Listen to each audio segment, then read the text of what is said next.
আমার প্রিয় বন্ধুরা, আপনারা নিশ্চয়ই অবগত আছেন রাঙ্গুনিয়ার এই বৌদ্ধ ভিক্ষু শরণাঙ্কর থেরোর বিরুদ্ধে প্রতিনিয়ত অপপ্রচার, হুমকি ধামকি চলছে এবং এই কাজটি করছে বর্তমান তথ্যমন্ত্রী হাসান মাহমুদের প্ররোচনায় তার ভাই এরশাদ মাহমুদের নেতৃত্বে। এই শরণাঙ্কর থেরোকে তার বৌদ্ধ বিহার থেকে তাড়িয়ে দিয়েছে এবং সে যেন তার বিহারে ফিরে যেতে না পারে তার জন্য প্রতিনিয়ত বিভিন্নভাবে তারা প্রোপাগান্ডা চালাচ্ছে এবং প্রকাশ্যে জবাই করে হত্যা, লাঠিসোঁটা নিয়ে প্রকাশ্যে মিছিল করছে, এমনকি বাজারের মধ্যে মাইকিং করছে শরণাঙ্কর থেরোকে যেখানে পাওয়া যাবে সেখানেই হত্যা করা হবে। এই ঘটনাটি আজকের নয়, প্রায় 2 মাস হতে চলল তাকে তার বিহার থেকে সরিয়ে দেওয়া হয়েছে। কেন সরিয়ে দেওয়া হয়েছে সে ব্যাপারে আপনারা জানেন। তিনি একটি ভিডিও বার্তার মাধ্যমে এটা নিশ্চিত করেছিলেন আমাদের কাছে যে তার এলাকার বুদ্ধিস্টরা নিরাপদে নেই এবং হাসান মাহমুদের ভাই এই সন্ত্রাসী এরশাদ মাহমুদ প্রতিনিয়ত বন বিভাগের জায়গা দখল থেকে শুরু করে সংখ্যালঘুদের জায়গা দখল করে আসছিল, তাদেরকে বিভিন্নভাবে হুমকি ধামকি দিয়ে তাদের দমিয়ে রাখার চেষ্টা করছিল এবং এই শরণাঙ্কর থেরো তাদের সাথে আপোষে না গিয়ে, অর্থাৎ অন্য সবার মতো দালালি না করে তিনি দৃঢ়চিত্তে বলেছেন যে এটা অন্যায় হচ্ছে। সেই কথাটি বলার অপরাধে ওই স্থানীয় ভূমিদস্যুরা এবং ক্ষমতাসীন দলের এই মন্ত্রী হাসান মাহমুদের নেতৃত্বেই মূলত তাকে সেখান থেকে বিতাড়িত করা হয়েছে। পরবর্তীতে বিভিন্ন সময় আমরা দেখতে পেয়েছি তার অনুসারীরা, অর্থাৎ হাসান মাহমুদের অনুসারীরা শরণাঙ্কর থেরোকে বিভিন্নভাবে বিতর্কিত করার চেষ্টা করেছে। তারা রোমন হিমু সহ আরও বেশ কিছু ছদ্মনামের ফেসবুক অ্যাকাউন্টে তার ছবি, অর্থাৎ শরণাঙ্কর থেরোর ছবি ব্যবহার করে তাকে বিভ্রান্ত করার চেষ্টা করেছে। কথিত ধর্মীয় অনুভূতিতে আঘাত দেওয়ার অজুহাতে তার বিরুদ্ধে বহুবার মিছিল মিটিং হয়েছে এবং আমি যখন এই ঘটনাটির প্রতিবাদ জানিয়েছি, সংখ্যালঘুদের উপর নির্যাতনের মাত্রা ছাড়িয়ে যাচ্ছে দেখে, অর্থাৎ আরও একটি রামুর মতো ঘটনা ঘটানোর চেষ্টা করছে এই হাসান মাহমুদ এবং তার ভাই এরশাদ মাহমুদ, সেটি উল্লেখ করে যখন আমি ভিডিও আপলোড করেছি তখন আমার বিরুদ্ধেও মিথ্যা মামলা দিয়েছে। আমার বাবা মাকে প্রায় 2 দিন পুলিশ কাস্টাডিতে রেখে নির্মম নির্যাতন চালিয়েছে। এই ধারাবাহিকতায় আমরা দেখতে পাই একের পর এক তারা বিভিন্ন ধরনের অপকৌশলের আশ্রয় নিচ্ছে। সর্বশেষ যে আঘাতটি করেছে সেটি হচ্ছে, আমরা দেখতে পাই বর্তমানে এই শরণাঙ্কর থেরোর বিরুদ্ধে 2টি ডিজিটাল নিরাপত্তা আইনে মামলা হয়েছে। এর কারণ গত 23শে সেপ্টেম্বর তিনি একটি ভিডিও বার্তায়, অর্থাৎ এই শরণাঙ্কর থেরো একটি ভিডিও বার্তায় তার এই গত 2 মাসের নির্যাতনের কথা তুলে ধরেছেন প্রধানমন্ত্রীর উদ্দেশ্যে। যেহেতু আমাদের বাংলাদেশে বড় বড় রাজনীতিবিদ এবং দুর্নীতিবাজ এবং পুঁজিবাদী ছাড়া প্রধানমন্ত্রীর সাক্ষাৎ পাওয়া যায় না, তাই এই শরণাঙ্কর থেরো ভিডিও বার্তার মাধ্যমে চেয়েছেন তার কষ্টের কথাগুলো প্রধানমন্ত্রীর কাছে যাক। কিন্তু সেই ভিডিও বক্তব্য, অর্থাৎ 24 মিনিটের সেই ভিডিও বক্তব্যকে কেন্দ্র করে তার বিরুদ্ধে 2টি মামলা করা হয়েছে। একটি মামলা করেছে টিটু বড়ুয়া নামের একজন ব্যক্তি, যিনি কিনা এরশাদ মাহমুদের কর্মী, অর্থাৎ এরশাদ মাহমুদের সাথে তিনি কাজ করেন, বেতনভুক্ত কর্মচারী। এই টিটু বড়ুয়া এরশাদ মাহমুদের গরুর খামারের ম্যানেজারের দায়িত্ব পালন করছেন এবং তিনি মামলায় অভিযোগ করেছেন, হাস্যকর কিছু অভিযোগ, এই শরণাঙ্কর থেরো নাকি সাম্প্রদায়িক সম্প্রীতি নষ্ট করেছেন। বিপ্লব বড়ুয়ার মতো একজন বিশাল দালালের বিরুদ্ধে তিনি নাকি কথা বলেছেন, তিনি এরশাদ মাহমুদকে নিয়ে নাকি আপত্তিকর কথা বলেছেন, তিনি নাকি হাসান মাহমুদকে উদ্ধৃত করে এবং সরকারের বিভিন্ন মহলকে ইঙ্গিত করে তিনি নাকি কটূক্তি করেছেন। এবং আরও একজন ব্যক্তি, আপনারা স্ক্রিনে তার ছবিটি দেখতে পাচ্ছেন, এই সেই ব্যক্তি, আপনারা নিশ্চয়ই তাকে চেনেন, মাওলানা হাকিম, যিনি সর্বপ্রথম এরশাদ মাহমুদ কর্তৃক নিয়োগ হয়েছিলেন। প্রকাশ্যে জনসভায় এরশাদ মাহমুদ গিয়ে বলেছিলেন যত টাকা পয়সা যা লাগে সে দেবে, ষড়যন্ত্রের নৌকা যেন এভাবে চালিয়ে দেয় এবং সাম্প্রদায়িক সম্প্রীতি নষ্ট করার জন্য মূলত তারা এই উদ্যোগটি নিয়েছিল। কিন্তু তাদের সেই উদ্যোগের উপরে কেরোসিন পড়ে গিয়েছে, তারা সেই কাজটিতে সফল হয়নি।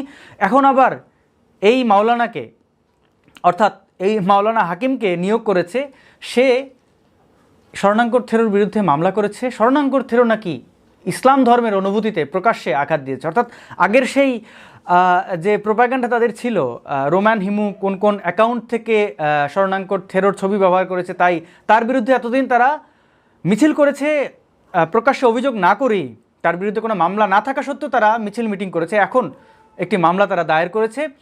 ওই 24 মিনিটের, অর্থাৎ এই 23শে সেপ্টেম্বরের যে 24 মিনিটের ভিডিওটি শরণাঙ্কর থেরো আপলোড করেছিলেন, সেই ভিডিওতে নাকি তিনি দাবি করেছেন তিনি লক্ষ লক্ষ মুসলিমদের প্রভু, এরকম কিছু একটা উদ্ভট কিছু দাবি তারা করেছে। বন্ধুরা, শরণাঙ্কর থেরোর বিরুদ্ধে এই যে জেহাদ ঘোষণা করেছে হাসান মাহমুদ এবং তার অসৎ ভাই এই এরশাদ মাহমুদ, তারই ধারাবাহিকতা আমরা দেখতে পাই এই কাজগুলো হচ্ছে। আমরা জানি খুব ভালো করে এরা হাসান মাহমুদের পালিত কুত্তা, তাদের লেলিয়ে দিয়েছে।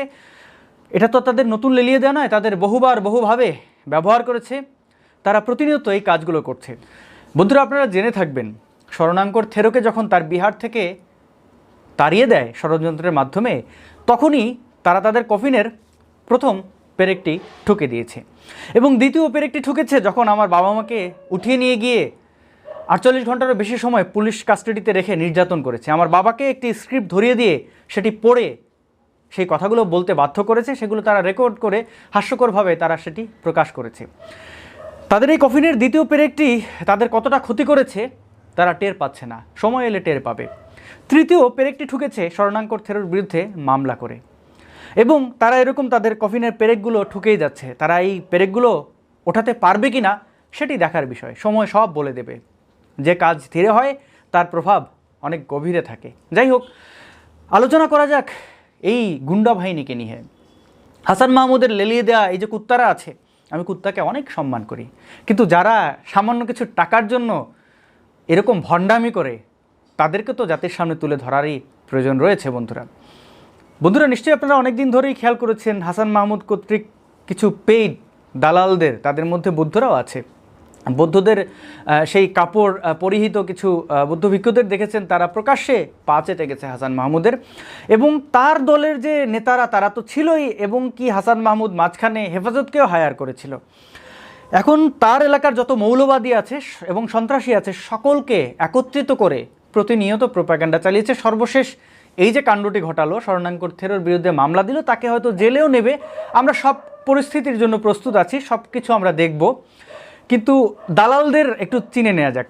অন্যান্য দুর্ধর্ষ দালালদের মতো এই স্বপন কুমার তালুকদারকেও আপনারা দেখেছেন করে দালাল বৌদ্ধভিক্ষুদের একত্রিত করে, এবং হিন্দুদের কিছু নেতা, কিছু আওয়ামী লীগ নেতাদের একত্রিত করে তারা যে বিভিন্ন সময় মানববন্ধন করায়, বিভিন্ন মিটিং করায়, তারই এক মিটিংয়ে এই স্বপন কুমার কিন্তু মদ খেয়ে অকাথ্য ভাষায় বিভিন্ন ধরনের হুমকি ধামকি দিয়েছিলেন।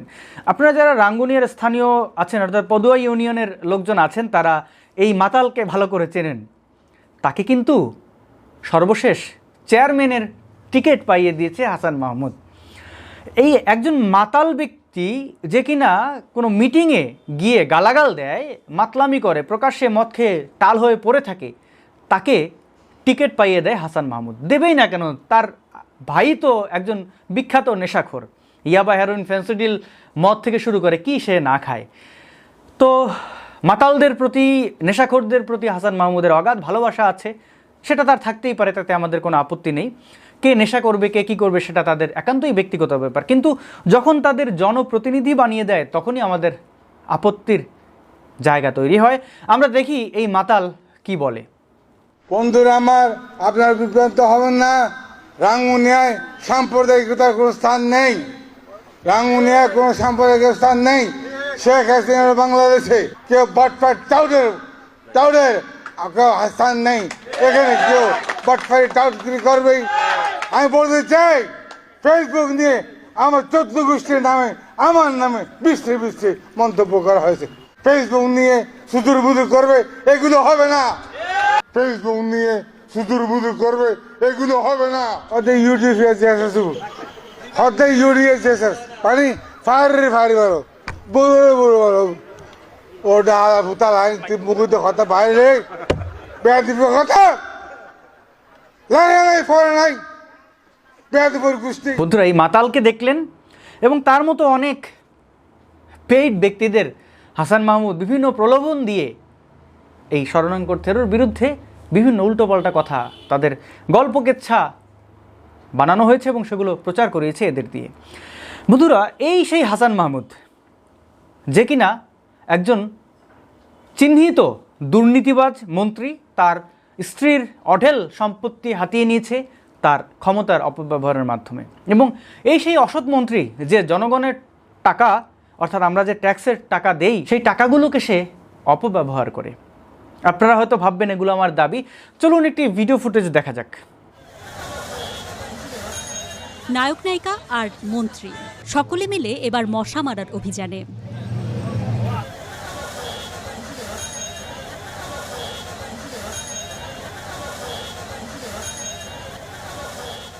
তথ্য মন্ত্রণালয় ও এফডিসির সদস্য বন্ধুরা, আপনারা দেখতে পাচ্ছেন স্ক্রিনে তিনি ঝাড়ু হাতে নিয়ে এবং বিভিন্ন মশার স্প্রে নিয়ে রাস্তাঘাটে ফাজলামো করছেন। পরিষ্কার জায়গায় ঝাড়ু নিয়ে তিনি নাটক করছেন বিভিন্ন সিনেমা অ্যাক্টরদের নিয়ে, এবং উন্মুক্ত স্থানে তিনি তার বাহিনী দিয়ে মশার স্প্রে ছেটাচ্ছেন। তারা নাকি রাস্তা পরিষ্কার করছে এবং তারা নাকি ডেঙ্গু মশা মারছে। এই টাকাগুলো, যে টাকাগুলো খরচা করা হচ্ছে, এগুলো হাসান মাহমুদের বাবার টাকা না, এগুলো আমাদের ট্যাক্সের টাকা, আপনার আমার সবার টাকা। সেই টাকাগুলোকে প্রকাশ্যে এইভাবে হাওয়ায় উড়িয়ে দিচ্ছে, জলে ভাসিয়ে দিচ্ছে। এই সেই অপদার্থ মন্ত্রী, যার মন্ত্রী হওয়ার জন্য কোনো যোগ্যতা লাগেনি, যার এমপি হওয়ার জন্য কোনো ভোটের প্রয়োজন হয়নি। বিনা ভোটে এই ক্ষমতা দখলকারী ব্যক্তিটি আঙুল ফুলে কলাগাছ হয়েছে। তার স্বজনপ্রীতির ভয়াবহতা আমরা সবাই জানি। এই সেই ভয়াবহ মন্ত্রী যে কিনা একজন সাধারণ বৌদ্ধ ভিক্ষুর বিরুদ্ধে সে জেহাদ ঘোষণা করে দিয়েছে। এই সাধারণ একজন সাধকের বিরুদ্ধে প্রতিনিয়ত যেভাবে সন্ত্রাসী গোষ্ঠীকে সে লেলিয়ে দিয়েছে, সেটি অবাক করেছে আমাদের সকলকেই। বন্ধুরা, এই হাসান মাহমুদ কদিন আগে তার আর এক বিখ্যাত দালাল, প্রধানমন্ত্রীর বিশেষ সহকারী ব্যারিস্টার বলতে আমার হাসি পায় এই বিপ্লবের নামের আগে, তো এই কথিত ব্যারিস্টার বিপ্লব বড়ুয়াকে দিয়ে সহজ সরল শরণাঙ্কর থেরোকে তার বাসভবনে ডাকিয়েছিল। সে প্রতিশ্রুতি দিয়েছিল শরণাঙ্কর থেরোর সকল দাবি দাবা মেনে নেওয়া হবে। আপনারা দেখেছেন সেই ভিডিওতে, সেই ছবিতে শরণাঙ্কর থেরোর কাঁধে কাঁধ মিলিয়ে নিয়েছিল, হাসি মুখে সে সব কিছু দিয়ে দেবে বলেছিল।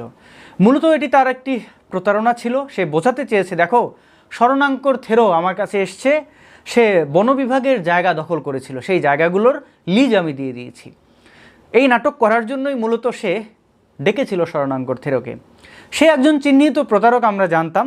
আমি বা আমাদের মতো অনেকেই বুঝতে পেরেছিলাম এই প্রতারকের কাছে গিয়ে কোনো সুরাহা আসবে না, এ সর্প হইয়া দংশন করবে, ওঝা হইয়া ঝাড়বে। তো সে এসব প্রতিশ্রুতি দিয়েছে, এগুলো তার একটা নাটক ছিল। সে বিশেষ মহলে দেখাতে চেয়েছে সে তো সব দিয়ে দিয়েছে।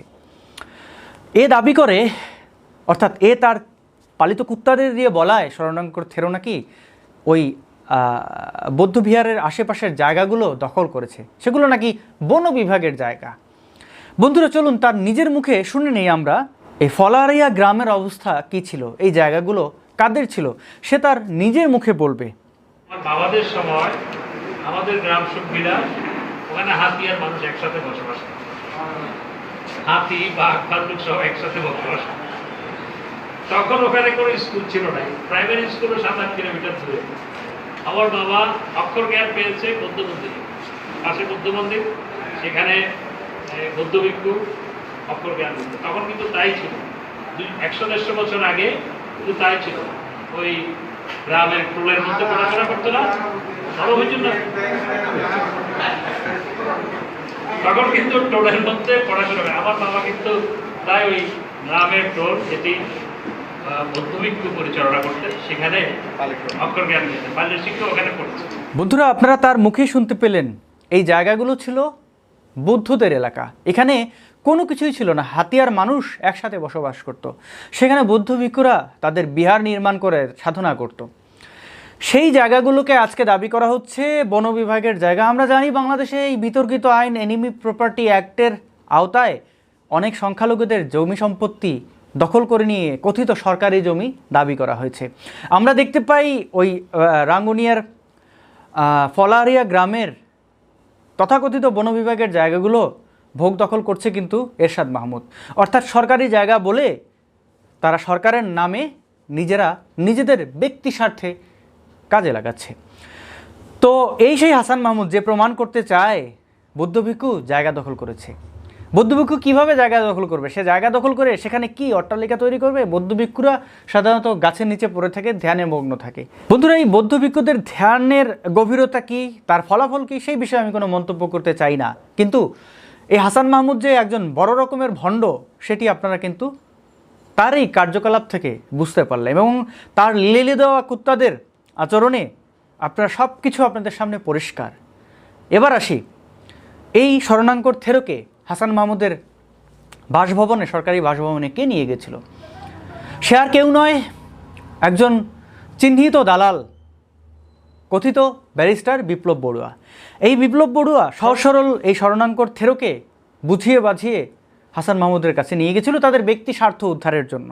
এবং এই ব্যারিস্টার বিপ্লব বড়ুয়ার বাটপারি পরে যখন শরণাঙ্কর থেরো বুঝতে পেরেছে এবং শরণাঙ্কর থেরো তার ভিডিওতে বলেছে, ব্যারিস্টার বিপ্লব বড়ুয়া আমাকে প্রতিশ্রুতি দিয়েছিল কিন্তু সে তার প্রতিশ্রুতি রাখেনি, কিন্তু সেটি হয়ে গেছে মানহানি। আমরা এই নাটক এবং এদের ভয়াবহতা আমরা দেখেছি। চলুন এই বিপ্লব বড়ুয়াকে তার একটু কার্যক্রম আমরা জেনে নিই। সে নিজেকে ব্যারিস্টার বিপ্লব বড়ুয়া বলে, সে নাকি বাংলাদেশের একমাত্র বড়ুয়া ব্যারিস্টার।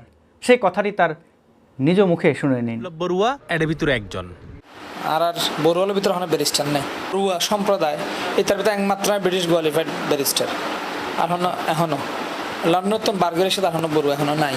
ইয়ান অবশ্যই আমার ভবিষ্যৎ অনেকে আইব, বাট এখনো পর্যন্ত না করে। বন্ধুরা, আপনারা দেখলেন কত বড় স্টুপিড এবং কত বড় মিথ্যুক। সে দাবি করছে সে ছাড়া আর কোনো ব্যারিস্টার বড়ুয়াদের ভেতরে নাকি নেই। তাহলে ব্যারিস্টার জ্যোতির্ময় বড়ুয়াকে আপনারা দেখেছেন আন্তর্জাতিক সংবাদ মাধ্যমগুলো যখন বাংলাদেশে কোনো আইন বিষয়ক পরামর্শ চায় তখন জ্যোতির্ময় বড়ুয়া ফ্রন্ট লাইনে থাকেন।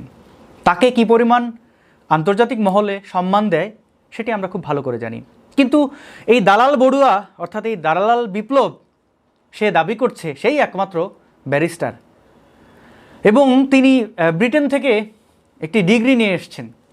টাকার বিনিময়ে কে কি ডিগ্রি এনেছে তা আমাদের দেখার বিষয় না। আমরা দেখতে চাই বা পরিচয় জানতে চাই সেই ব্যক্তির কাজে। আমরা জানি সেই প্রবাদটি, বৃক্ষ তোমার নাম কি, ফলে পরিচয়। এই ব্যারিস্টার বিপ্লব বড়ুয়ার আদালতের প্রভাব কি আছে, তার আইনি যে পেশা সেই পেশায় তার কি পারফরমেন্স আমরা সবাই তা জানি।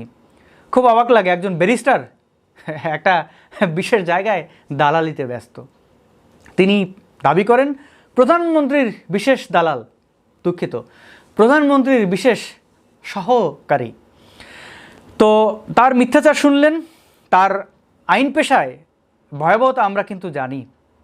সে আর তার বাবা মিলে একই, ধরুন একজন বাদী একজন বিবাদী, তো সেই বাদীর আইনজীবী হয় তার বাবা আর বিবাদীর আইনজীবী হয় সে, এবং তারা বিভিন্নভাবে বিশেষ মহলকে প্রভাব খাটিয়ে কার পক্ষে বা কার বিপক্ষে যাবে রায় সেটা তারা নির্ধারণ করেন। এবং আপনারা দেখতে পেয়েছেন শরণাঙ্কর থেরোর এই বিষয়ে সে স্থানীয় কিছু পত্রিকা, রাঙ্গুনিয়া, টিভি ফিভি এগুলোকে বাদ দিলাম, C+ টিভির মতো একটা চ্যানেল বা একটা সংবাদ মাধ্যম চট্টগ্রামের স্থানীয়, তাদেরকে কিভাবে সে ব্যবহার করেছে শরণাঙ্কর থেরোর বিরুদ্ধে। আপনারা সেই উপস্থাপিত সংবাদ প্রতিবেদনগুলো দেখে বুঝতে পেরেছেন হলুদ সাংবাদিকতা কাকে বলে, কত প্রকার ও কী কী, সেটি কিন্তু C+ টিভি দেখিয়ে দিয়েছিল। এখন আপনারা অনেকের হয়তো মনে প্রশ্ন ছিল কার প্ররোচনায়, কত টাকার বিনিময়ে C+ টিভি এই কাজগুলো করেছে। হ্যাঁ, টাকা তো ছিলই, কিন্তু সেখানে এক বিশেষ কৃতজ্ঞতা বশত তারা এই কাজটি করেছে। কেন করেছে দেখুন সেই এই ভিডিওটি, আপনারা বুঝতে পারবেন। C+'র দর্শক যারা ওনারা বেগুনরে আই আন্তরিকভাবে স্বাগত জানার। লোহাগাড়ার বরাতি উপজেলার আই বিপ্লব বড়ুয়া, আওয়ামী লীগের উপদপ্তর সম্পাদক এবং মাননীয় প্রধানমন্ত্রীর বিশেষ সহকারী। এইভাবে হতাহর ওনারা হয়তো অবাক হইবেন। প্রিয় বিপ্লব দা, ওনারা এনেও ভালোবাসি। তাছাড়া আজকে যেই আন্তরিকতা ভালোবাসা C+'এর প্রতি ওনারা দেখাইন ইয়ে নলে বলি আরা রীতিমতো অনার হাসে C+ পরিবার কৃতজ্ঞ। অর্থাৎ এর মূলে রয়েছে এই বিপ্লব বড়ুয়া। এই বিপ্লব বড়ুয়ার প্রতি কৃতজ্ঞতা এবং হাসান মাহমুদের অঢেল টাকা, দুর্নীতির সেই টাকা, সব কিছু মিলেমিশে আপনারা নিশ্চয়ই এখন বুঝতে পেরেছেন কেন C+ টিভি তাদের হলুদ সাংবাদিকতার ধারাবাহিকতা এই শরণাঙ্কর থেরোর ক্ষেত্রেও করে গিয়েছে। আপনাদের এই বিপ্লব দালালের কিছু অতীত জানানো যাক। এ আজকের দালাল না, ব্যারিস্টার হওয়ার আগে অর্থাৎ লন্ডনে গিয়ে ব্যারিস্টারি পড়ার আগে সে বিটিভির সংবাদ স্লট কিনে সেগুলো বিক্রি করত। অর্থাৎ এক পেশাদার দালাল ছিল। তার এই চক্রের সাথে যুক্ত ছিল তুহিন বড়ুয়া, মনোয়ার পাঠান এবং অন্যতম সেখানকার দালালের মধ্যে ছিল এই বিপ্লব বড়ুয়া। তারা কিভাবে সেখানে দালালি করত আপনাদের একটা উদাহরণ দেওয়া যাক। ধরুন বাংলাদেশ টেলিভিশন ছাড়া তখন বাংলাদেশে আর কোনো টেলিভিশন ছিল না এবং তখন ইন্টারনেট ছিল না, ইউটিউব এগুলো তার বাদই দিন। তারা করতো কি, বিটিভির একটা নির্দিষ্ট টাইম কিনে নিত তারা। কেন? ধরুন আপনি একটি নাটক বানালেন 10 লাখ টাকা ব্যয় করে, আপনি প্রডিউসার। এখন আপনি আপনার নাটকটি এমন একটা সময় বিটিভি থেকে প্রচার করতে চাইবেন যে সময়টি আপনার ব্যবসার জন্য উপযুক্ত। আপনার নাটকের লেন্থ হচ্ছে 20 মিনিট এবং আপনি সেখানে বিজ্ঞাপন দেবেন 10 মিনিটের। মোট এই 30 মিনিট সময় আপনি এমন একটা সময় নির্ধারণ করতে চাইবেন যেটি সবচেয়ে বেশি টিআরপি থাকে। ধরুন রাত 8টার বাংলা সংবাদের পর 8:30 থেকে 9টা পর্যন্ত এই সময়টা আপনি চান, কারণ ওই সময় সবচেয়ে বেশি দর্শক থাকে। এই বিপ্লব দালালরা করতো কি, ওই সময়টা তারা কিনে রাখতো, বিশেষ করে শুক্রবারের ওই সময়টা তারা কিনে রাখতো আগে থেকেই তাদের এই সিন্ডিকেটের মাধ্যমে, এবং সেই প্রডিউসারদের কাছ থেকে মোটা অঙ্কের টাকা নিয়ে তাদের কাছে সেই সময়টি বিক্রি করে দিত। তো এই সেই বিপ্লব বড়ুয়া আজকের দালাল না, বহু পুরনো দালাল। তারা এই দালালের মাধ্যমে অঢেল সম্পত্তির মালিক হয়েছে, সেই টাকাগুলো বিদেশে পাচার করেছে। সেই তথ্য উপাত্ত আপনাদের সামনে নিয়ে আসব। তাদের এই ভয়াবহতা মাত্রা অনেকভাবেই ছাড়িয়ে গেছে। এরা দালালি করতে করতে তারা নিজেকে বড়ুয়া বলে এবং স্বগোত্রীয়দের সাথেও দালালি করে। এই বড়ুয়া নামটি ব্যবহার করে, ব্যারিস্টার নামটি ব্যবহার করে এবং প্রধানমন্ত্রীর বিশেষ সহকারী এই ট্যাগ ব্যবহার করে বহু অপরাধ ইতিমধ্যে করে ফেলেছে। আমি সেগুলো অবশ্যই সামনে নিয়ে আসব, আপনারা সময়ের অপেক্ষা বলতে পারেন, ধরে নিতে পারেন। এখন কথা হচ্ছে, এই ব্যক্তিরা একত্রিত হয়ে শরণাঙ্কর থেরোর বিরুদ্ধে কেন উঠে পড়ে লেগেছে? সেই প্রশ্নের উত্তর নিশ্চয়ই আপনারা পেয়ে গেছেন, বুঝে গেছেন। কারণ এই শরণাঙ্কর থেরো তার সম্প্রদায়ের লোকদের অধিকারের জন্য কাজ করেছে। শুধু সে বৌদ্ধদের অধিকারের জন্য না, স্থানীয় হিন্দুদের অধিকারের জন্য কাজ করেছে। কিন্তু সেই স্থানীয় কয়েকজন হিন্দুকেও তার বিরুদ্ধে লেলিয়ে দেওয়া হয়েছে, বলা হচ্ছে সে শ্মশানের জায়গা দখল করেছে। ওই বৌদ্ধ ভিক্ষু পরিবেশ দূষণের হাত থেকে শ্মশানটিকে সরকার নির্ধারিত জায়গায় সরে যাওয়ার জন্য সে অনুরোধ করেছিল, সে কোনো শ্মশানের জায়গা দখল করেনি। এটা স্থানীয়রা ভালো করে জানেন এবং এই ষড়যন্ত্রের নৌকা আপনারা বেশ ভালোভাবে টের পাচ্ছেন। দুর্নীতিবাজ মন্ত্রী হাসান মাহমুদ, তার বেপরোয়া ভাই ভূমিদস্যু এরশাদ মাহমুদ এবং তার বিদেশে থাকা অন্য মানি লন্ডারিং মামলায় যুক্ত সেই আরবে থাকা সেই আরেক দুর্নীতিবাজ ভাই এবং বেলজিয়ামে থাকা সরকারের বিশেষ সুবিধাপ্রাপ্ত সেই ভাই, এরা সবাই মিলেমিশে এবং স্থানীয় সব সন্ত্রাসী মিলেমিশে এবং এই দালাল বিপ্লব বড়ুয়াদের মতো ব্যক্তিদের নিয়োগ করে তারা তাদের অপরাধের মাত্রা অনেকভাবে অতিক্রম করেছে। আমি একটু আগে বললাম, তারা প্রতিনিয়ত তাদের কফিনের পেরেকগুলো ঠুকছে। কোনটা শেষ পেরেক সেটা সময় আসলে তারা বুঝতে পারবে। এরা কিন্তু এই শরণাঙ্কর থেরোর মুখ দিয়ে তাদের অপরাধের কথাগুলো প্রকাশ্যে আনতে বাধ্য করেছে। লেবু বেশি কচলালে যেমন তেতো হয়ে যায়, তারা সেই কাজটি করেছে। হাসাইন্না আমার বাবা মাকে উঠিয়ে নিয়ে গেছে, আমি কিছু বলিনি। হাসাইন্না প্রতিনিয়ত অনেক ধরনের অপরাধের সাথে যুক্ত আছে জেনেও আমি সেই বিষয়গুলো সামনে আনিনি, কারণ আমি চেয়েছি সে শুধরে যাক। কিন্তু এই হাসাইন্না শোধরাবে না, সে কত বড় বদমাশ আমি দেখে নেব। তারা ভেবেছিল এভাবে ব্ল্যাকমেইলিংয়ের মাধ্যমে তারা সফল হবে, কিন্তু ব্ল্যাকমেইলিংয়ের মাধ্যমে বা বিভিন্নভাবে হুমকি ধামকি দিয়ে যে মানুষ সফল হতে পারে না সেটা আমি দেখিয়ে দেব। তারা মনে করে এই মানুষের দুর্বলতা এখানে, এভাবে করলে এই হবে, কিন্তু তাদের ভয়াবহতা অবশ্যই, আমি কথা দিচ্ছি, সব কিছুই সামনে আসবে। আমি যার পেছনে লাগি তার মুখোশ উন্মোচন না করে আমি ছাড়ি না। আমাদের বন্ধুদের মধ্যে অনেকেই তৃতীয় লিঙ্গের মানুষদের গালাগাল দেন, যেমন হিজরতকে কেন্দ্র করে যারা স্থানান্তরিত হতে বাধ্য হয়, সেই হিজরত শব্দটি থেকে হিজরা এসেছে, হিজরা বলে অনেককে গালি দেন। তৃতীয় লিঙ্গের মানুষদের এভাবে আপনারা তুচ্ছ তাচ্ছিল্য করেন। যদি সেটাকে গালি আপনারা ধরবেন তাহলে তো হিজরা এই হাসাইন্নারা, যারা তাদের বিচি পকেটে নিয়ে ঘোরে। কারণ এই শব্দটি কেন ব্যবহার করলাম? কারণ এরা নিজেকে মন্ত্রী দাবি করে, কেউ দাবি করে প্রধানমন্ত্রীর অমুক, কেউ দাবি করে অমুক। কত বড় নির্লজ্জ লোক একজন বৌদ্ধ ভিক্ষুর বিরুদ্ধে সাম্প্রদায়িক গেম খেলে। এদের হ্যাডাম নেই, চিটংয়ের ভাষায় হ্যাডাম নেই নৈতিকতা দিয়ে মোকাবেলা করার। হ্যাডাম থাকবে কি করে? এত অন্যায় করেছে যে হ্যাডাম বলে যে কোনো জিনিস থাকে তারা সেটা ভুলেই গেছে। এই জন্য বললাম এরা বিচি পকেটে নিয়ে ঘোরে।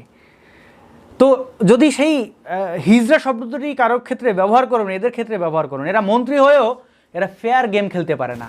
এরা বিভিন্ন নাটকের আশ্রয় নেয়, বিভিন্ন কুত্তাদের লেলিয়ে দেয় একজন সাধারণ সরল মানুষকে থামানোর জন্য। আবার নিজেকে মন্ত্রীকে দাবি করে, আবার নিজেকে আওয়ামী লীগ নেতা দাবি করে। লজ্জাজনক বিষয়। এই সকল কাপুরুষদের মুখোশ আমি আপনাদের সামনে উন্মোচন করব, কথা দিলাম। আসছে অনেক ভিডিও দেখার অগ্রিম আমন্ত্রণ জানিয়ে শেষ করছি। এই ভিডিওটি শেয়ার করুন এবং বৌদ্ধ সম্প্রদায়ের লোকদের বিনীত অনুরোধ করছি, আপনারা আপনাদের অস্তিত্ব রক্ষার স্বার্থে সোচ্চার হন। কিভাবে আন্দোলন করতে হবে, কিভাবে সামনে এগোতে হবে, তার অনেক দিক নির্দেশনা অনেকভাবেই এসেছে।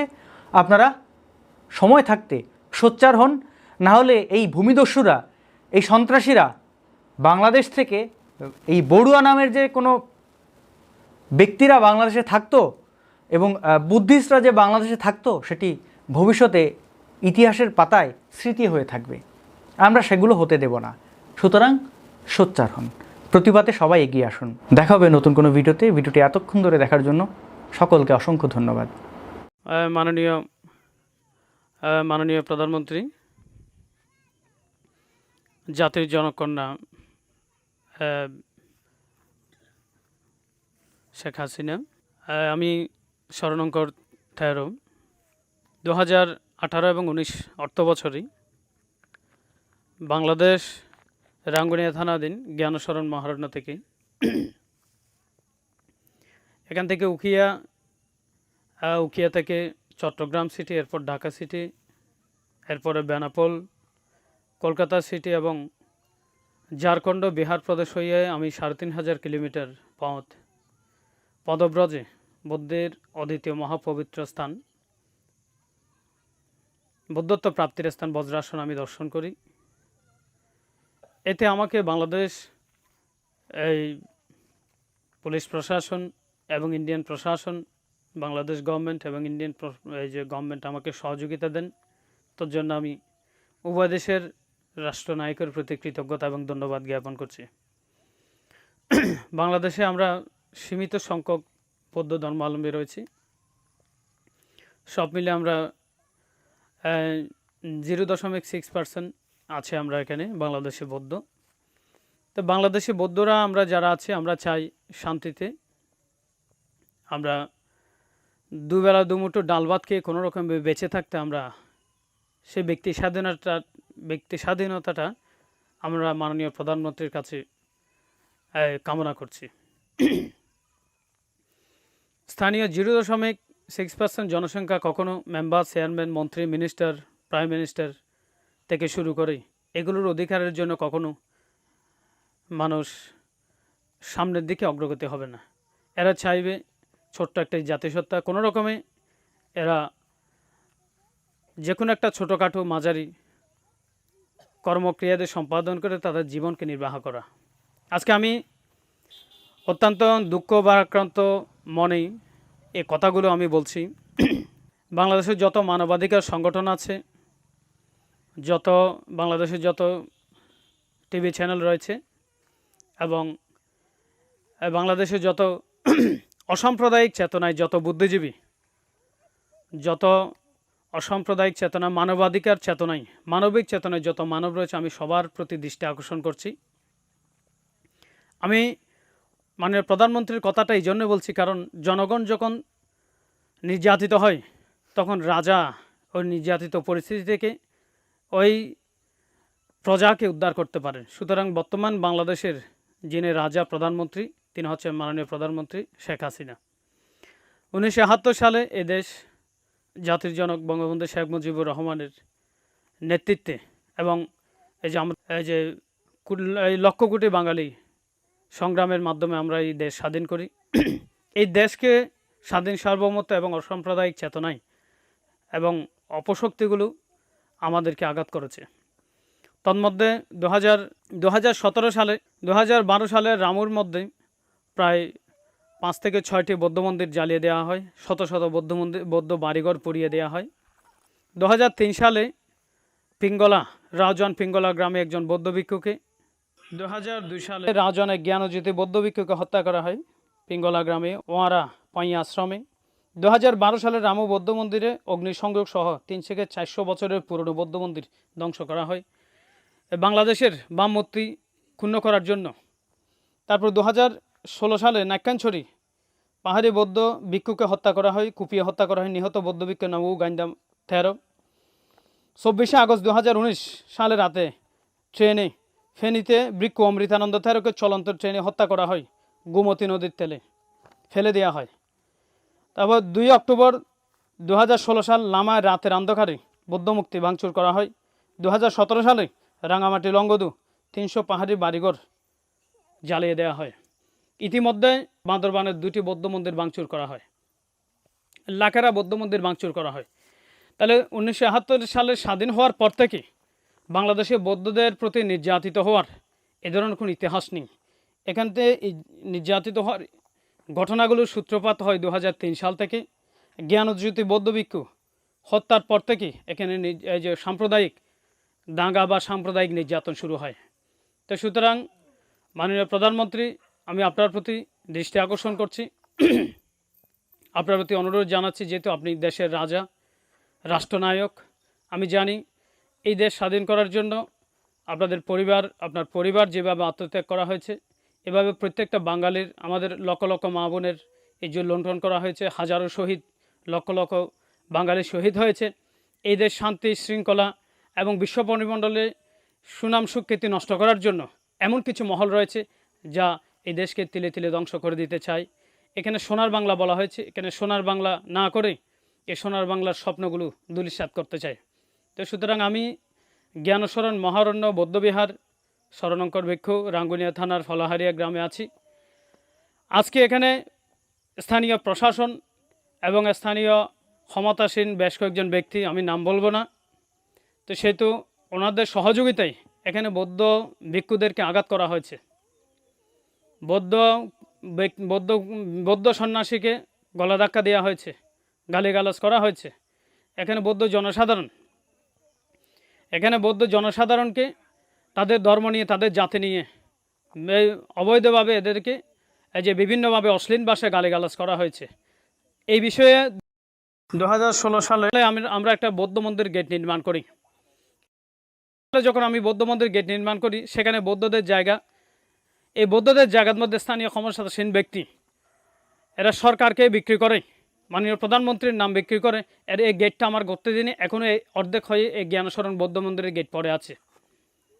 তারপর 2018 সালের প্রথম দিকে এখানে এই অমলেন্দু শিমুল ওদের পৈতৃক উত্তরাধিকারে 40 বছর ধরে এদের বাড়ি ভিটা রয়েছে। সেখানে এই বাড়িঘর থেকে উচ্ছেদ করে সেখানে এরা মার্কেট করতে চায়। রাজাহাট বাজারের মধ্যে 100 বছরের পুরাতন সুকেন্দু সওদাগরের বাড়ি উচ্ছেদ করা হয়েছে। তারপর স্থানীয়ভাবে যারা আরও রাজারহাট বাজারের মধ্যে বৌদ্ধদের সম্পত্তি প্রাচীনতম 100 বছরের প্রাচীনতম সম্পত্তি রয়েছে, যেগুলো বাংলাদেশ স্বাধীন হওয়ার আগেও তাদের ভূ সম্পত্তি ছিল, এগুলো উচ্ছেদ করে সেখানে মার্কেট নির্মাণ করা হচ্ছে। এভাবে এদিকে এখানে যারা আসে, এই আমাদের জ্ঞানশরণ ফলাহারিয়ার মধ্যে বেশ কিছু বৌদ্ধ বাড়িঘর উচ্ছেদ হওয়ার জন্য এখানে হুমকি দামকি দেওয়া হচ্ছে। তাহলে এইভাবে এই সমস্ত হুমকি দামকি দেওয়ার কারণে বাবু রঞ্জিত বড়ুয়া, ওনার পুত্র জগদীশ বড়ুয়া, এভাবে সেখানে 5টি ফ্যামিলি রয়েছে, এই 5টি ফ্যামিলি সহ ওনাদেরকে উচ্ছেদ করার জন্য হুমকি দামকি দেওয়া হচ্ছে। প্রতিদিন ক্ষমতাসীন ব্যক্তিরা ওনাদেরকে গিয়ে হুমকি দামকি দিচ্ছেন। আমি স্থানীয় প্রশাসন এবং মানবাধিকার সংগঠন এবং মাননীয় প্রধানমন্ত্রীর প্রতি দৃষ্টি আকর্ষণ করছি, এটা আপনারা সুষ্ঠু তদন্ত করবেন। যে স্থানীয় মানুষ, যদি আমরা এখানে দুবেলা দুমুঠো ডাল ভাত খেয়ে যদি বেঁচে থাকতে না পারি, তাহলে এখানে আমাদের মাথা গোজার ঠাঁই যে আমাদেরকে যদি এভাবে তিলে তিলে যদি নির্যাতন করা হয়, নিপীড়ন করা হয়, অত্যাচার করা হয়, তাহলে হয়তো আমাদেরকে দেশ ছেড়ে একদিন চলে যেতে হবে।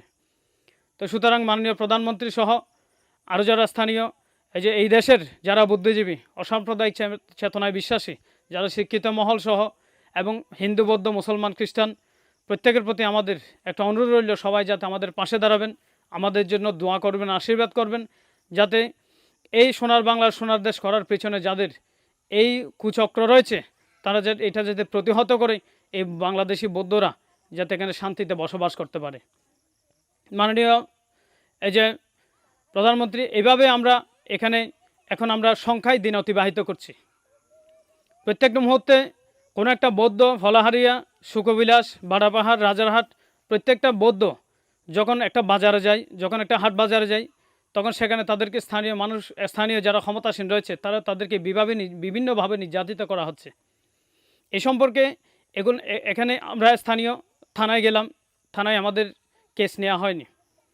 17 সালে আমাদের লিখিত জায়গার মধ্যে যখন আমরা গেট নির্মাণ করি, তখন আমার শিষ্য দীপঙ্কর ভিক্ষুকে গলা ধাক্কা দিয়ে ফেলে দেওয়া হয়। তারপরে সেখানে ক্ষমতাসীন ব্যক্তিরা সেখানে আমাদের মিস্ত্রিকে মারধর করা হয়, শরীফুল ইসলাম। এই মিস্ত্রিকে 15 দিন ধরে আমরা মেডিকেলে থেকে সুস্থ করেছি, তার পেছনে 50,000 টাকা আমাদের খরচ হয়েছে। তাহলে এই বিষয়ে যখন একজন ক্ষমতাসীন ব্যক্তি, যাদেরকে দেশ নেতৃত্ব করার জন্য মাননীয় প্রধানমন্ত্রী নিযুক্ত করেছেন, ওনারা এই দেশকে, এই জাতিকে নির্যাতন করছেন, সাম্প্রদায়িকের মধ্যে আঘাত করছেন। এটা আমি স্থানীয় যারা আছেন, মাননীয় রাষ্ট্রনায়ক, জাতির জনক কন্যা প্রধানমন্ত্রী, আমি আপনার প্রতি দৃষ্টি আকর্ষণ করি, আপনি সেটা সুষ্ঠু তদন্ত করবেন, যাতে আমরা বাংলাদেশি বৌদ্ধরা বিভিন্নভাবে আমরা থাকতে পারি। চট্টগ্রাম, এই বৃহত্তর চট্টগ্রামের মধ্যে একটা বৃহত্তর অংশ রয়েছে বাংলাদেশের, এই যে কুমিল্লায় কিছু অংশ রয়েছে, এই যে মিরসরাইয়ের কিছু অংশ রয়েছে বৌদ্ধদের অবস্থান, আর নোয়াখালীর মধ্যে কিছু অংশ বৌদ্ধ জনগোষ্ঠী রয়েছে। এই ছোট্ট একটি জনগোষ্ঠী চাই এই শান্তিতে ডাল ভাত খেয়ে কোনো রকমের দিন অতিবাহিত স্ত্রী পুত্র নিয়ে কোনো রকম বসবাস করার জন্য। আমরা চাই না কোনো মায়ের নির্যাতিত হতে, আমরা চাই না কোনো একজন মা তার সন্তান হারা হতে, কোনো একজন মা যাতে এই যে স্বামীহীনা হয়, এই যে বিধবা হয়, সেটা আমরা চাই না। সেজন্য অগ্রিম আমি সে বার্তা মাননীয় প্রধানমন্ত্রীর কাছে পাঠিয়ে দিলাম। অনুগ্রহপূর্বক আমার এই কথাগুলো বাংলাদেশের জনগণ, আপনারা যারা আছেন, আপনারা একটু মন দিয়ে শুনবেন, আপনারা আমার পাশে দাঁড়াবেন। আশা করি আমরা স্থানীয় রাঙ্গুনিয়া থানার, চট্টগ্রাম জেলার রাঙ্গুনিয়া থানার এই বৌদ্ধ সাম্প্রদায়িক নির্যাতন থেকে যাতে আমরা মুক্ত হয়ে আমরা এই সোনার বাংলা, সোনার দেশের শান্তিতে যাতে অবস্থান করতে পারি, এই কামনা করছি। এই সহযোগিতা আপনাদের কাছে আমরা চাইছি। আমরা বাংলাদেশে যারা জনগণ আছি, বৌদ্ধ জনগোষ্ঠী রয়েছে, বিভিন্নভাবে আমাদের বাকরুদ্ধ রয়েছে। এই সম্পর্কে নির্যাতিত হওয়ার বিভিন্ন চিত্র আমরা থানার মধ্যে গিয়েছিলাম, কিন্তু থানাতে আমাদের এই যে কোনো জিডি বা কোনো অভিযোগ সেখানে লিখিত করা হয়নি। এভাবে আমরা বিভিন্ন প্রশাসনের সাথে যোগাযোগ করছি, কেউ আমাদেরকে সহযোগিতা করছে না। সুতরাং আমরা নিরুপায় হয়ে আজকে বিগত 5 থেকে 8 বছর ধরে এখানে নির্যাতন করা হচ্ছে বৌদ্ধদেরকে। তো সুতরাং এই বৌদ্ধ নির্যাতন, এই সাম্প্রদায়িক নির্যাতন বন্ধ করার জন্য যে মাননীয় প্রধানমন্ত্রীর দৃষ্টি আকর্ষণ করছি। আপনি আমার কথাগুলো, আপনারা সকলেই বাংলাদেশের বুদ্ধিজীবী যারা সুধীমহল আছে, আমার কথাগুলো মন দিয়ে শুনবেন এবং সেগুলো আপনারা দৃষ্টি আকর্ষণ করবেন। মানুষের জন্য এই মানবাধিকার যদি না থাকে, এই দেশের জনগণ এখানে কখনো থাকতে পারবে না। যদি আমরা বিগত এখানে নির্যাতিত হওয়ার আজকে যে কথাগুলো বলছি, বিগত 5 থেকে 8 বছর নির্যাতিত হওয়ার বহিঃপ্রকাশ আমার এই কথাগুলো। এবং 2003 সাল থেকে যখন এই বৌদ্ধভিক্ষু মার্ডার করা হয়, তখন থেকে বৌদ্ধভিক্ষু এবং বৌদ্ধদের নির্যাতন করা শুরু হয়েছে। এভাবে যদি নির্যাতনের সময় বা মাত্রা যদি এভাবে বৃদ্ধিপ্রাপ্ত হয়, তাহলে অদূর ভবিষ্যতে বৌদ্ধরা এই বাংলাদেশে থাকার যে আত্মবিশ্বাসটা হারিয়ে ফেলবে। তো সুতরাং জাতির জনক এই যে কন্যা, এই বঙ্গবন্ধু শেখ মুজিবুর রহমানের স্বপ্নে এই দেশ যাতে সুন্দর হয়, সুশৃঙ্খল হয়, আমরা ঈশ্বরের কাছে, উপরওয়ালার কাছে, ভগবানের কাছে প্রার্থনাই করছি যে এখানে শান্তি শৃঙ্খলা বর্ষিত হয়। এবং আপনি এই কথাগুলো এই যে তদন্ত করে যাতে রাঙ্গুনিয়ার এবং সমগ্র বাংলাদেশের বৌদ্ধদের বিভিন্নভাবে আপনি যেভাবে সহযোগিতা করে গেছেন, এই যে রামু বৌদ্ধ মন্দির অগ্নিসংযোগ করে ধ্বংস করা হয়েছে 100 বছরের বৌদ্ধ মন্দিরগুলো, আপনি পুনরায় সেগুলো পুনর্নির্মাণ করে দিয়েছেন। আপনার প্রতি আমরা কৃতজ্ঞ। যতবার সাম্প্রদায়িক দাঙ্গা হয়েছে, ততবার সেগুলো রাষ্ট্র সুষ্ঠু তদন্ত করে সেগুলো যথাযথ ব্যবস্থা নিয়েছেন। তো সুতরাং বাংলাদেশের এই যে মাননীয় প্রধানমন্ত্রীর প্রতি আমরা কৃতজ্ঞ রয়েছি। সুতরাং এই বিষয়েও আপনি সুষ্ঠু তদন্ত করে সঠিকভাবে এটা যাতে সমাধান করা হয়, এই আহ্বান আপনার প্রতি, এই অনুরোধ আপনার প্রতি রইল। আমি আমার কথা দীর্ঘায়িত না করে আমরা এই যে প্রশাসনের হস্তক্ষেপ কামনা করছি, আমরা মাননীয় প্রধানমন্ত্রী ওনার হস্তক্ষেপ কামনা করছি, মাননীয় এই যে বাংলাদেশের যারা এই যে মানে নেতৃত্বাধীন ব্যক্তি আছে তাদের হস্তক্ষেপ কামনা করছি। বাংলাদেশে যারা মানবাধিকার সংগঠন রয়েছে ওনাদের হস্তক্ষেপ কামনা করছি, যাতে সমগ্র বাংলাদেশে এই বৌদ্ধ এই সাম্প্রদায়িক নির্যাতন বন্ধ করা হয়। সবার প্রতি দোয়া রইল, সবার প্রতি আশীর্বাদ রইল। আমার কথা এখানে শেষ করছি। জগতের সকল প্রাণী সুখী হোক।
আরে দাঁড়ান না, আমার শিষ্য আপনাকে খারাপ কথা বলছে। কেমন এটা আপনারা খারাপ করেন নাই কেন? কি ব্যাপার? আপনাদের অর্ডার তো দেন তো। আপনি অর্ডার বুদ্ধ মন্দির ভাঙার অর্ডারটা দেন। আমারটা তো আমি দেখাতে পারবো না, যেহেতু সরকারি জায়গা ঘর উঠেছেন, আমি ভাঙে লাইছি। আপনি অর্ডারটা দেন। সরকারি জায়গা ঘর উঠেছেন, সরকারি লোক ভাঙছে। হ্যাঁ, সময় হলো ভাঙবো, সময় হলো ভাঙবো। আচ্ছা শুনুন, আপনার হেডে প্রসেস নিষেধ করে দিল। সবগুলো ভাঙবে না বাবু, আপনারা চেঞ্জ করেছিলেন ওই দিন ওসি সাহেব আপনাদের কি বলছিলেন? বাস কোনো কাজ করেন আপনি বলেন না। আপনারা যেটা বলছে এটা আপনি বলেন। কি বলছিলেন আপনারা?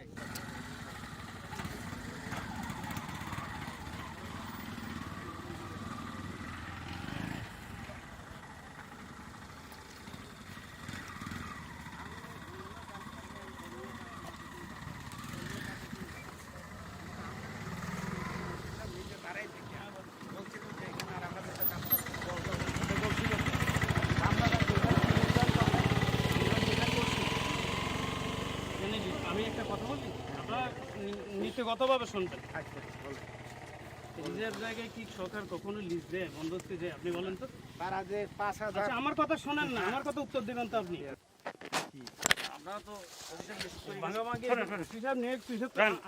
আমার কথা শুনবেন, আমার কথা শুনেন। আমার নামে কেস হয়েছে তো, তাহলে আপনি তো জজ না, আপনি আদালত না, সর্বোচ্চ আদালত না, এভাবে সবাই শুনবেন আপনারা। তাহলে আমার বিরুদ্ধে আদালত যেটা আছে সেটা রায় হবে।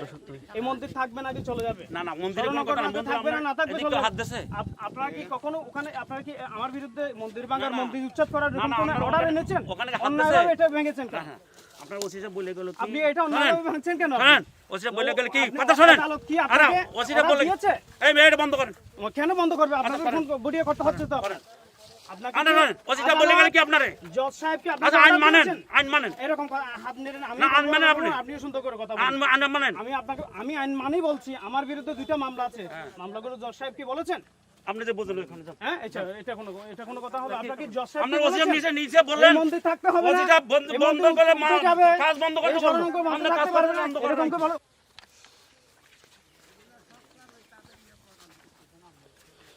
প্রিয় বন্ধুগণ, আপনারা ইতিমধ্যে জেনেছেন বাংলাদেশ টেলিযোগাযোগ নিয়ন্ত্রণ কমিশন বা বিটিআরসি ফেসবুকের কাছে নালিশ করে আমার এই পেজটি বাংলাদেশে ব্লক করেছে।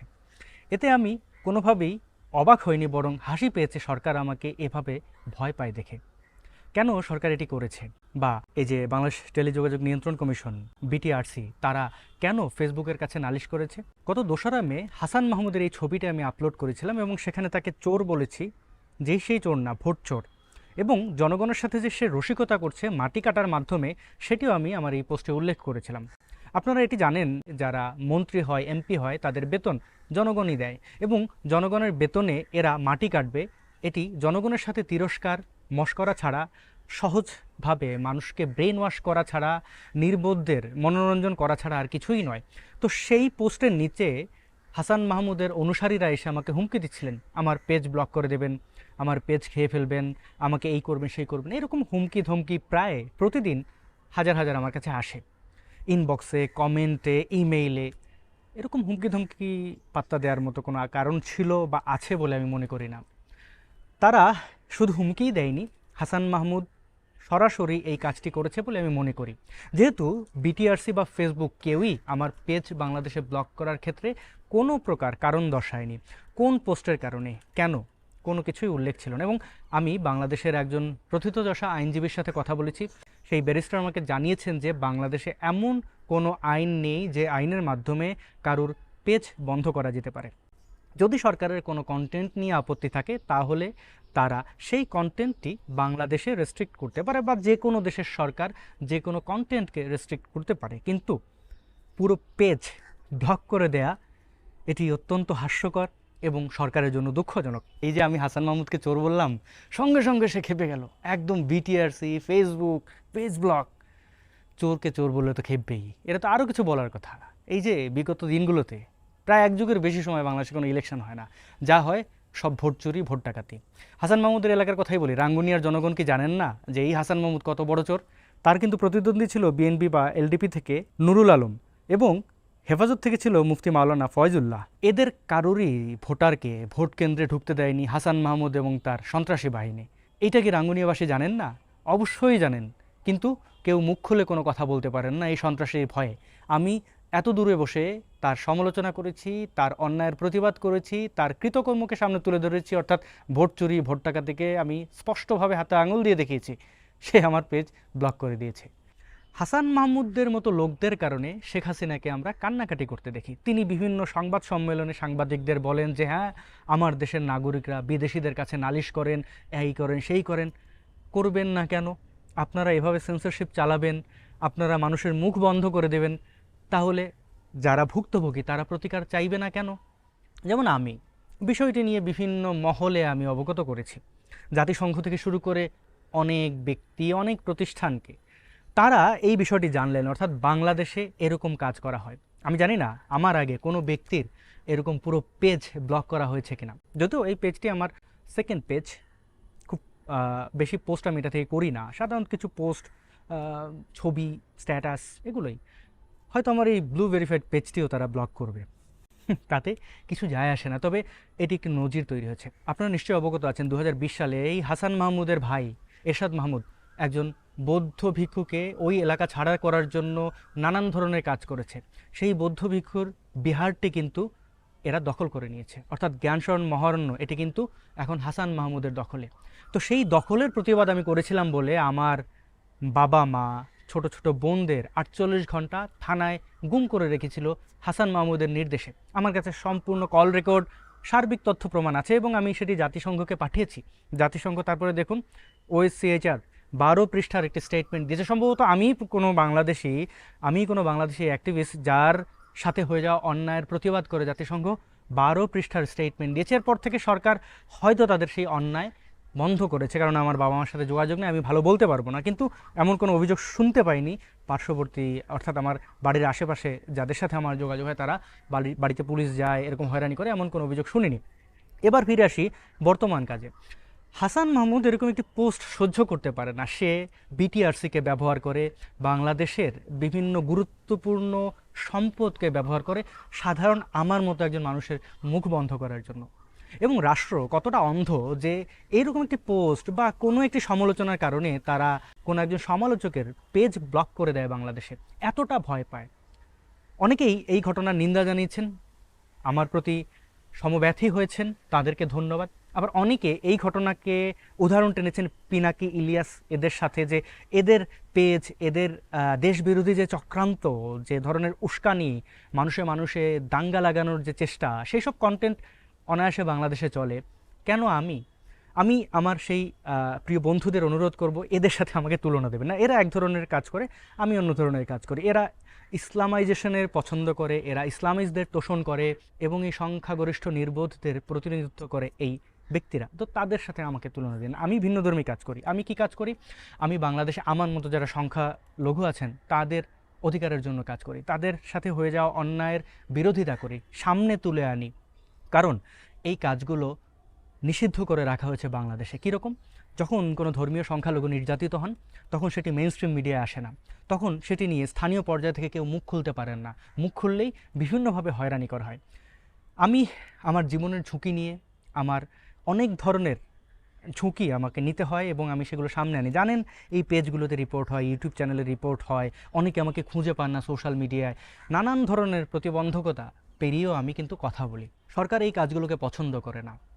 তারা বিভিন্ন মহলে এই কাজগুলোর জন্য সমালোচিত হয়। কোন কাজ? অর্থাৎ তাদের দল বা পুলিশ প্রশাসন বা ধর্মীয় মৌলবাদী দ্বারা ধর্মীয় সংখ্যালঘুদের উপরে নির্যাতন, নিপীড়ন, এই কাজগুলো সামনে আসলে তারা বিব্রত হয়, বিভিন্ন জায়গায় জবাবদিহি করতে হয়। তাই সরকার চায় না এই কাজগুলো সামনে আসুক।